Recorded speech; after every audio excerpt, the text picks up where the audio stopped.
Hi guys, welcome to sensitivity point. मेरा नाम आकाश कुमार और हम लोग आज बायोलॉजी पढ़ने वाले हैं, जो कि फर्स्ट चैप्टर है रिप्रोडक्शन इन ऑर्गेनिज्म। ठीक है, ये क्लास 12 का फर्स्ट चैप्टर है, जो कि बेसिक आपको पढ़ना है। इसके बारे में मैं बता दूं, सबसे पहले बहुत सारे बच्चे पूछते हैं कि जो फर्स्ट चैप्टर है, जो कि रिप्रोडक्शन इन ऑर्गेनिज्म है, ये जूलॉजी में आएगा या बॉटनी में आएगा, ये दोनों में आता है। ये मिक्सअप सब्जेक्ट है। इसमें क्या होता है ना, हमको रिप्रोडक्शन का बेसिक फंक्शन जाना होता है, फिर उसका बेसिक चीज़ जाना होता है रिप्रोडक्शन के बारे में। तो ठीक है, चलिए हम विदाउट टाइम वेस्टिंग हम स्टार्ट करते हैं। जो क्लास 12 का फर्स्ट चैप्टर है, ध्यान दीजिएगा, रिप्रोडक्शन इन ऑर्गेनिज्म। ठीक है, चलिए बात करते हैं रिप्रोडक्शन की। रिप्रोडक्शन क्या होता है? देखिए, रिप्रोडक्शन की जो वर्ड है, रिप्रोडक्शन का ये रिप्रोडक्शन है, ये रिप्रोडक्शन जो है ये दो चीज़ से मिलकर बना हुआ है। एक तो है आपका री और दूसरा है प्रोडक्शन।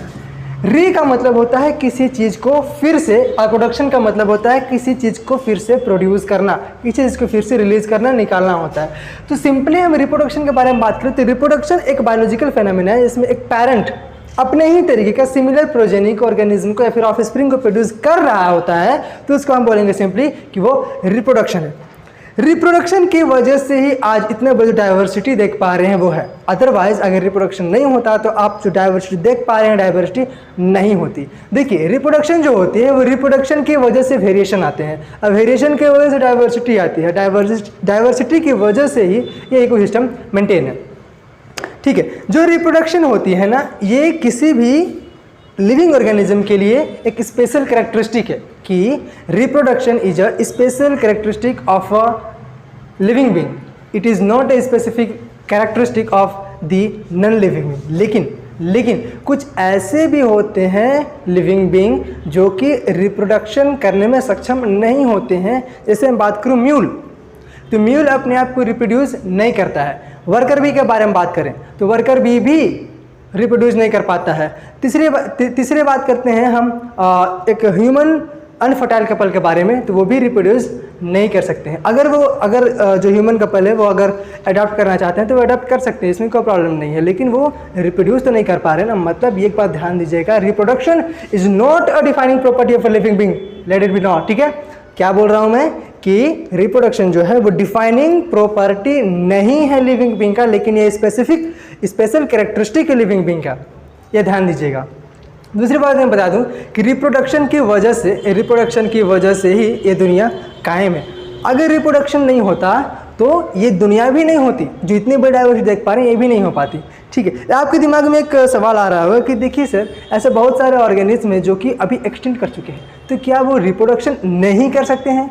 क्या वो रिप्रोडक्शन नहीं कर सकते हैं? देखिए, वो भी रिप्रोडक्शन कर सकते हैं, लेकिन हम उसका इतना ज़्यादा एक्सप्लॉयटेशन किए कि उसे रिप्रोड्यूस करने का मौका ही नहीं दिए हम लोग। जिसे बात करते हैं स्टीलर सी काऊ के बारे में। स्टीलर सी काऊ जो रसिया में था वो अब एक्सटेंट हो चुका है। क्यों?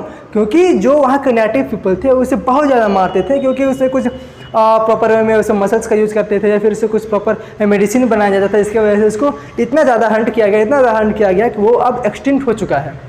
ठीक है, अब डायनासोर के बारे में बात करो। डायनासोर क्या हो? डायनासोर भी आज एक्सटिंक्ट हो चुका है। कभी किसी जुरासिक एज में, ट्रायाजिक एज में वो भी डोमिनेट करता था अर्थ पे, वो कभी अर्थ पे डोमिनेट करता था, लेकिन अब वो नहीं है। अब इसका कारण बहुत कोई नहीं जानते हैं कि आखिर जो डायनासोर हैं वो उसका डेथ कैसे हो गया। बहुत कोई बोलते हैं कि जिम्नोस्पर्म से एंजियोस्पर्म का डेवलपमेंट की वजह से हो गया। बहुत सारे बोलते हैं कि ऊपर से उल्का पिंड से कोई और टकराया हुआ जिसकी वजह से सारे मर गए। तो ये सारे क्या थ्योरी दिए हुए हैं, कोई प्रैक्टिकल प्रूफ नहीं है कि आखिर डायनासोर किस तरह से डेथ हुआ है। तो चलिए हम लोग नेक्स्ट चलते हैं, हमारा ऑर्गेनिज्म क्या होता है। ऑर्गेनिज्म जो होता है वो एक बेसिक यूनिट होता है। किसका बेसिक यूनिट होता है? इकोसिस्टम का। ध्यान दीजिएगा, ऑर्गेनिज्म जो होता है वो बेसिक यूनिट होता है। किसका बेसिक यूनिट होता है? इकोसिस्टम का। जिस तरह से अगर कि मल्टी सेल्यूलर ऑर्गेनिज्म है, उस मल्टी सेल्यूलर ऑर्गेनिज्म का बेसिक यूनिट, फंक्शनल यूनिट अगर सेल है, तो इस इकोसिस्टम का फंक्शनल यूनिट या फिर बेसिक यूनिट ऑर्गेनिज्म होता है। ठीक है, चलिए हम बात करते हैं नेक्स्ट, अपने टॉपिक पे चलते हैं। चलिए हम एक बार रिप्रोडक्शन के एलाबोरेट करते हैं कि रिप्रोडक्शन की होता क्या है, कैसे होता है। मान के चलिए हमारे पास एक पेरेंट है, कोई पेरेंट है हमारे पास में। ठीक है, ये हमारे पास क्या है? ये हमारे पास पेरेंट है। ठीक है, मान के चलिए पेरेंट है। अब ये पेरेंट जो है वो सेक्सुअली मैच्योर है। अब ये सेक्सुअल मैच्योरिटी अटेन कर लिया है तो ये रिप्रोड्यूस कर सकता है। मान के चलिए ये जो रिप्रोड्यूस है, इसका रिप्रोडक्शन की पावर आ गई है तो ऑफकोर्स ये रिप्रोड्यूस करेगा ही ना, कोई शक की बात नहीं, रिप्रोड्यूस करेगा। ठीक है, रिप्रोड्यूस कर लिया, ये रिप्रोड्यूस कर लिया। ये दोनों इसके नए प्रोजेनी हुए। ये क्या है? ये दोनों इसके क्या है? ये प्रोजेनी है। ठीक है, प्रोजेनी है। ठीक है, फाइनली ये भी कुछ समय के बाद सेक्सुअली मैच्योरिटी अटेन कर लेंगे। सेक्सुअल मैच्योरिटी अटेन करने के बाद में ये भी सक्षम हो जाएंगे उतने कि रिप्रोड्यूस कर सकते हैं। ठीक है भाई, सेक्सुअल रिप्रोडक्शन कर सकते हैं, फिर तब कर सकते हैं। ठीक है, ये भी अपना 2 को दे दिया, ये भी 2 बना लिया। ठीक, तो अब देखिए ये एक पेरेंट है, इस पेरेंट की ये प्रोजेनी है, ऑफ स्प्रिंग है। अब इस पेरेंट के ये ऑफ स्प्रिंग हुए, इस पेरेंट के ये ऑफ स्प्रिंग हुए। मतलब reproduction is a very essential process जिससे कि कंटिन्यूटी ऑफ लाइफ मेंटेन रहती है। Without reproduction continuity of life नहीं होता, जनरेशन आफ्टर जनरेशन नहीं बन पाता, जनरेशन बन ही नहीं सकता। इसके वजह से रिप्रोडक्शन जो होता है बहुत ही इसेंशियल फैक्टर होता है। मैं बता दूं कि जो पेरेंट है, इस पेरेंट का जनरेशन ये है और ये 2 पेरेंट का ये इस पेरेंट का जनरेशन ये और इस पेरेंट का जनरेशन ये है। मीन्स कि ये फाइनली इससे क्या हो जाएगा, इन दोनों को प्रोड्यूस करने के बाद में भी डेथ हो जाएगा इसका। ठीक है, में भी इसका डेथ हो जाएगा, ये बाकी रहेंगे। फाइनली इसका डेथ हो जाएगा, इसका डेथ हो जाएगा। मतलब जितने भी ऑर्गेनिज्म सारे के डेथ होंगे और धीरे धीरे ये अपना लाइफ बढ़ाते रहेंगे, इन द सेंस कि ये अपना कंटिन्यूटी ऑफ लाइफ को जो है इंक्रीज करते रहेंगे। ठीक है, चलते हैं नेक्स्ट स्टेप में। फिर देखिए यहाँ पे कॉलेज दिया हुआ है, यहाँ पे आप देख सकते हैं कि डिफरेंट टाइप्स ऑफ ऑर्गेनिज्म है, वो अपने बच्चे के साथ में है। ठीक है, देखिए ह्यूमन बीइंग के 2 बच्चे हैं, ये भी शेरनी है अपने पप के साथ में है। ये अमीबा अपने आप को असेक्सुअली रिप्रोड्यूस कर रहा है, ये पॉलिनेशन में रोल प्ले कर रहा है।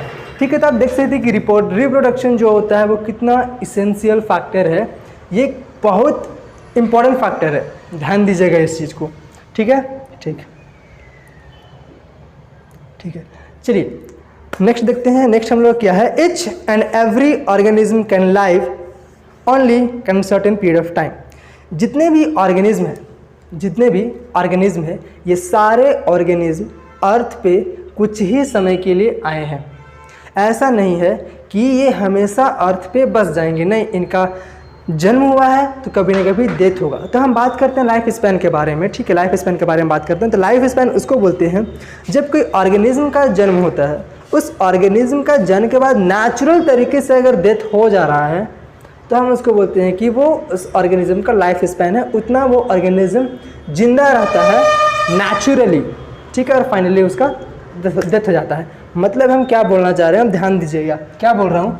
The period between the birth and natural death, इस पे एम्फेसिस दीजिएगा, इस पे एम्फेसिस दीजिएगा। क्या है? The period between the birth and natural death of an organism represents its life span. This is the very very important factor. Okay, this is the very important factor. दूसरी बात मैं ये बताना चाहता हूँ कि बहुत interesting and interesting to know that it may be short as few days or a long or few thousand of years. मतलब ये हुआ, देखिए बहुत सारे ऑर्गेनिज्म ऐसे हैं जिनका लाइफ स्पैन जो होता है वो सेम नहीं होता है। सारे अलग अलग ऑर्गेनिज्म के लाइफ स्पैन अलग अलग होते हैं, भले वो सेम क्लास से बिलोंग करते हैं, सेम किंगडम से बिलोंग करते हैं, डजंट मैटर, या मैटर नहीं करता है। मैं आपको एग्जाम्पल लेता हूँ, जैसे देखिए एग्जाम्पल लेता हूँ। A crow has a life span of only 15 years. देख रहे हैं, क्रो के पास सिर्फ लाइफ स्पैन कितना का है? 15 साल। मतलब ये 15 साल के बाद नेचुरल तरीके से डेथ इसका हो जाएगा। दूसरी बात करते हैं parrot lives about 140 years. Parrot कितना साल जिंदा रह रहा है? 140 ईयर्स। मतलब 140 ईयर्स के आसपास उसका नेचुरल तरीके से डेथ हो गया होगा, अगर उसे किसी ने मारा नहीं होगा, किसी ने पीटा नहीं होगा फिर। ठीक है, देखिए मैं क्या बताना चाह रहा हूँ, ये दोनों सेम क्लास से बिलोंग करते हैं, इसको हम बोलते हैं एप्स। ये दोनों जो हैं वो सेम क्लास से बिलोंग करते हैं, इसको बोलते हैं एप्स। किंगडम है, इसका किंगडम है एनिमेलिया। ठीक है, ये एनिमेलिया किंगडम से बिलोंग करते हैं, इसका क्लास भी सेम है, इट इज़ एप्स। लेकिन इनका लाइफ स्पैन तो अलग अलग है ना। लाइफ स्पैन देखिए कितना डिफरेंस है, एक 15 ईयर्स हो रहा है और एक 140 ईयर्स हो रहा है। इसका मतलब ये हुआ कि जो लाइफ स्पैन है वो हर एक ऑर्गेनिज्म का, हर एक पॉपुलेशन का डिफरेंट होता है, सेम कहीं पॉसिबल ही नहीं है। ठीक है,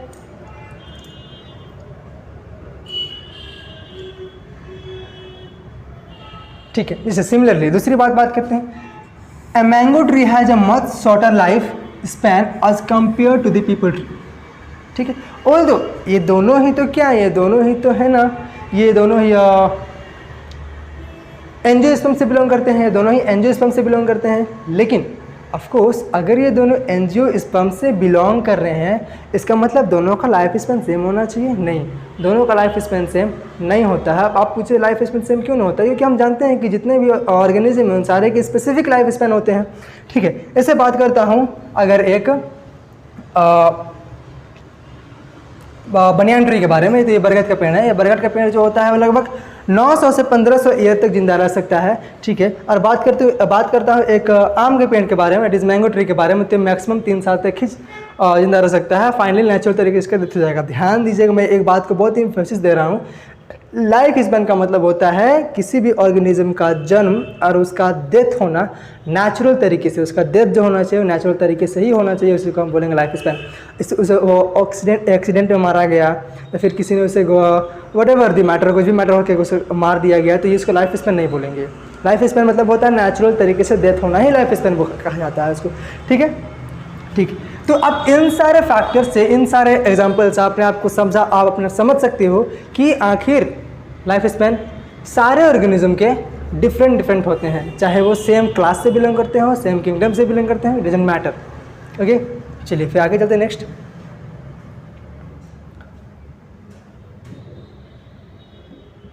ठीक है, जैसे देखिए एक नोट है यहाँ पे, और नोट बहुत इंपॉर्टेंट है। क्या है note? Single celled organism do not die ever. क्या है, क्या बोल रहा है यहाँ पे? जितने भी सिंगल सेल्ड ऑर्गेनिज्म हैं वे कभी नहीं मरते हैं। ये बात सही है, ये बात सही है कि जितने भी सिंगल सेल्ड ऑर्गेनिज्म होते हैं वो कभी नहीं मरते हैं। क्यों?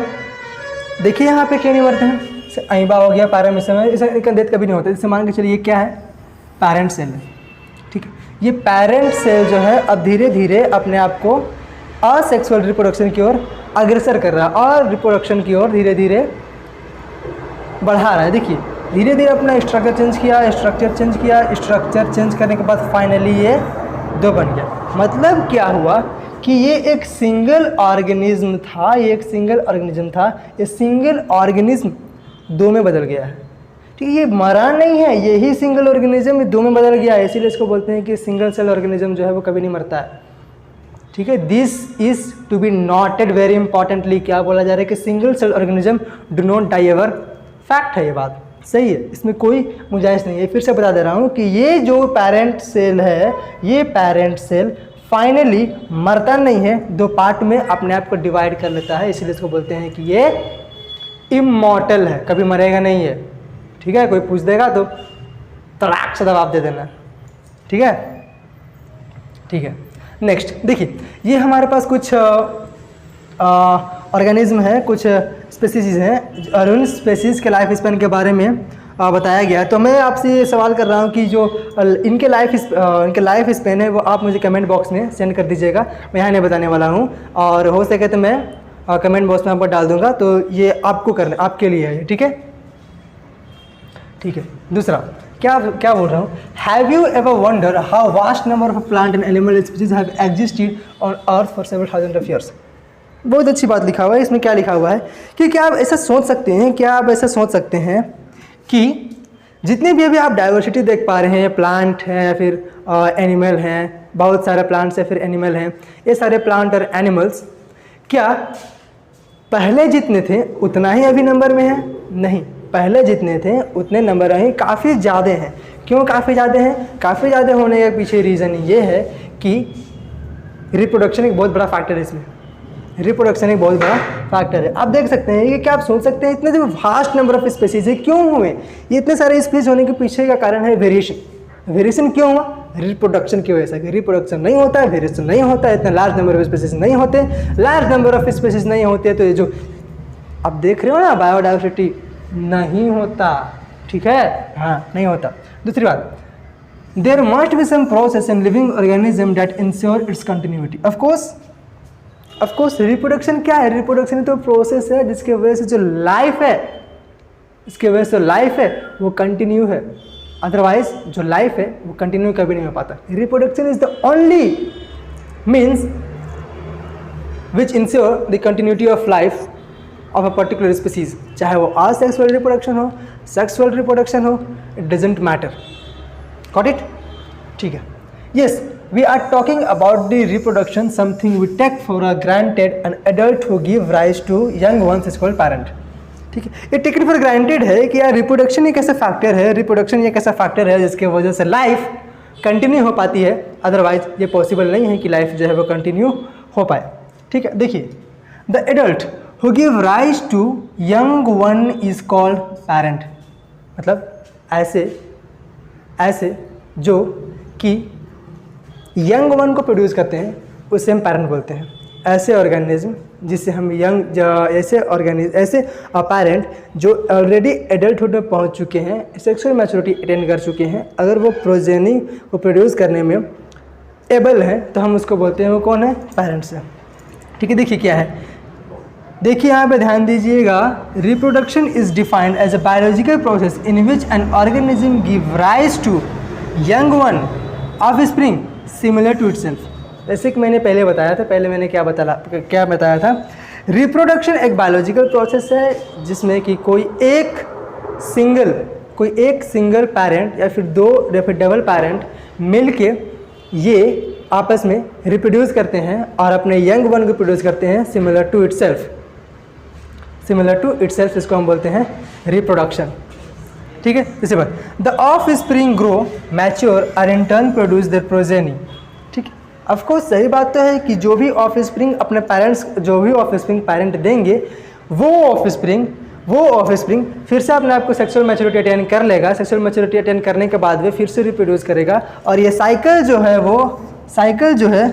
वो चलते रहेगा। क्या साइकिल है? Birth, growth and death. This will take always, ये हमेशा से चलेगा। ठीक है, क्या है? Reproduction enable the continuity of a species generation after generation. जिससे पहले हम लोग डिस्कस कर चुके हैं कि रिप्रोडक्शन जो होता है वो कंटिन्यूटी ऑफ लाइफ के लिए रिस्पॉन्सिबल होता है और ये बहुत इंपॉर्टेंट फैक्टर है। ठीक है, इसके बाद देखिए, ये आप देख सकते हैं, क्या देख सकते हैं आप? ये आपके पास सिंपली एक छोटा सा डायग्राम है, इसके वजह से आपको ये बताने की कोशिश किया गया है कि रिप्रोडक्शन जो होता है इसके वजह से कंटिन्यूटी ऑफ लाइफ जो होते हैं मेंटेन रहता है। कंटिन्यूटी ऑफ लाइफ जो रहता है वो मेंटेन रहता है। ठीक है, देखिए, ये मान के चलिए स्टार्ट करते हैं यहाँ से। ये दोनों एडल्ट है, ये दोनों का जब एक स्पर्म जो फीमेल है वो एक देगी, मेल जो है स्पर्म प्रोड्यूस करेगा, फाइनली आपस में फ्यूज होगा, फ्यूज होने के बाद बेबी प्रोड्यूस करेगा, बेबी फिर चाइल्ड होगा, चाइल्ड के बाद फिर एडल्सन जाएगा, एडल्सन के बाद फिर एडल्टहुड में जाएगा, फिर ये दोनों फिर से रिप्रोड्यूस करते रहेंगे। इट्स अ प्रोसेस, ये एक प्रोसेस है, ये कंटिन्यूटी ऑफ लाइफ है। ये कंटिन्यूटी ऑफ लाइफ किसकी वजह से आया है? This is because of reproduction. अगर रिप्रोडक्शन नहीं होता, कंटिन्यूटी ऑफ लाइफ नहीं होती, इतने वास्ट जो आप बायोडाइवर्सिटी देख पा रहे हैं ये नहीं होती। ठीक है, देखिए क्या है, there is a large diversity in the biological world and each organism has evolve its own mechanism to multiple and produce offspring. देखिए, मैं आपको बता चुका हूँ ऑलरेडी, रिप्रोडक्शन की वजह से बायोडाइवर्सिटी है। डाइवर्सिटी है तो जितने भी तरीके के ऑर्गेनिज्म हैं वो अपने तरीके ढूंढ लिए हैं कि हमको किस तरह से अपने आप को रिप्रोड्यूस करना है। सारे ऑर्गेनिज्म के रिप्रोडक्शन करने के तरीके अलग हैं, लेकिन रिप्रोड्यूस तो कर रहे हैं ना, चाहे वो सेक्सुअली हो और सेक्सुअली मैटर ये करता है कि वो रिप्रोड्यूस कर रहे हैं या नहीं। ठीक है, क्या है? The organism habitat, its internal physiology and several other factor are collectively responsible for how it reproduce. बहुत इंपॉर्टेंट फैक्टर है वो ये है कि ऑर्गेनिज्म किस जगह में रह रहा है। ऑर्गेनिज्म का फिजियोलॉजी, इंटरनल फिजियोलॉजी, ऑर्गेनिज्म का इंटरनल फिजियोलॉजी क्या है, और बहुत सारे फैक्टर हैं जिसकी वजह से जो ऑर्गेनिज्म है वो अपना खुद का मैकेनिज्म इवॉल्व कर लिया है कि वो अपने आप को किस तरह से रिप्रोड्यूस कर सकता है, अपने आप को वो किस तरीके से रिप्रोड्यूस कर सकता है। इससे खुद का एक मैकेनिज्म होता है, ठीक है, और पर्टिकुलर मैकेनिज्म होता है। ठीक है, based on whether there is participation of organism into to in the process of reproduction, it is two types, ये दो तरीके के होते हैं। सबसे पहले क्या होता है असेक्सुअल रिप्रोडक्शन, दूसरा होता है सेक्सुअल रिप्रोडक्शन। देखिए असेक्सुअल रिप्रोडक्शन किसको बोलते हैं, बात समझिएगा कि असेक्सुअल रिप्रोडक्शन ऐसे रिप्रोडक्शन होते हैं जिसमें एक single parent evolve, single parent जो होता है वो एबल होता है अपने दो प्रोजेनी को जन्म देने के लिए। ये बहुत इंपॉर्टेंट है। क्या है, इस अमीबा के बारे में बात करते हैं ना, अमीबा तभी देखे थे ना, अमीबा के बारे में क्या था, वो अमीबा एक था उससे दो बन चुके हैं, तो ये एसेक्सुअल रिप्रोडक्शन का मेथड है। क्या है, अगर एसेक्सुअल रिप्रोडक्शन है तो कोई एक सिंगल पैरेंट, इसमें दो पैरेंट इवॉल्व नहीं होंगे, इसमें दो पैरेंट इन्वॉल्व नहीं होंगे, इसमें सिंगल पैरेंट होगा। यही सिंगल पैरेंट जो है वो रिप्रोड्यूस करेगा, रिप्रोड्यूस करने के बाद फाइनली अपना ऑफस्प्रिंग देगा। दूसरी बात यह है कि इसमें जो गैमेटिक फ्यूजन है, ये गैमेटिक फ्यूजन नहीं होता। इसमें जो गैमेटिक फ्यूजन है, इससे मेल गैमेट होगा, फीमेल गैमेट होगा ना, ये सारे फ्यूज नहीं करते हैं, ठीक है। इसको असेक्सुअल रिप्रोडक्शन कहते हैं। एग्जाम्पल क्या है, अमीबा है, ईस्ट है, हाइड्रा है, ये सारे क्या है, इसके एग्जाम्पल है। तीसरी सेक्सुअल रिप्रोडक्शन, सेक्सुअल रिप्रोडक्शन इसको बोलते हैं। सेक्सुअल रिप्रोडक्शन में मेनली दो पैरेंट इन्वॉल्व होते हैं। सेक्सुअल रिप्रोडक्शन में मेनली दो पैरेंट इन्वॉल्व होते हैं और दोनों पैरेंट का गैमेट जब तक फ्यूज नहीं करेगा तब तक फर्टिलाइजेशन नहीं होगा। मतलब सेक्सुअल रिप्रोडक्शन में gametic fusion is very important process. जो मेल गैमेट होगा, फीमेल गैमेट होगा, वे दोनों आपस में जब तक कंटैक्ट नहीं करेंगे तब तक हम नहीं बोलेंगे कि वो सेक्सुअल रिप्रोडक्शन है। और इसमें हमेशा दो पैरेंट का इन्वॉल्वमेंट होता है, हमेशा इसमें दो पैरेंट का इन्वॉल्वमेंट होता है। कोई एक सिंगल पैरेंट जो होता है वो रिप्रोड्यूस नहीं कर सकता है, ठीक है। देखिए यहाँ पे when two parent should have opposite sex, है ना, दो पैरेंट होना चाहिए, इनको अपोजिट सेक्स होना चाहिए, participate in the reproductive process and also involve fusion of male and female gamete is called sexual reproduction. मतलब सेक्सुअल रिप्रोडक्शन के लिए दो गैमेट के होना बहुत इसेंशियल है, बहुत ही ज़रूरी है, ठीक है। ठीक है, फाइनली आज का हम लोग का वीडियो जो है वो यहीं पे ख़त्म कर रहे हैं। नेक्स्ट क्लास में हम पढ़ेंगे कि असेक्सुअल रिप्रोडक्शन जो होता है वो क्या होता है, ठीक है। Thank you.